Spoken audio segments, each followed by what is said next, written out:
आई शपथ, चिंगम गिल्ला. आता मी काय करू? माझा काय होईल आता? मी मरणार की काय? तरी माझ घरच्यांनी सांगितलं नाही होता दुकानात गेलं तर चिंगम खाऊ नको. नाही, माझ्या अंगात मस्ती. दुकानात गेलो, चिंगम घेतला, खाल्ला आणि गिल्ला पण.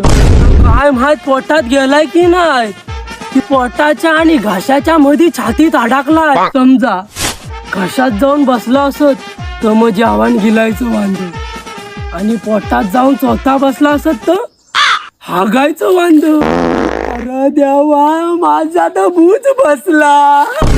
हो काका, माझ्या मित्राने चिंगम गिल्ला नाही, त्याचा उपाय सांगा ना. अरे मग त्यात केळी खाऊ सांग, सकाळी बाहेर पडल. हा बरोबर. दे काकी, 2 केली दे. ओ काकी, मला चिंगम द्या. मेल्या चिंगम खाऊ नको, चुकून गिल्ला बिल्लास ना तर भूज बसता. 2 केली खाल्लेत बरो. आता देवावर सोडून देतो, सकाळी काय तो रिपोर्ट भेटत.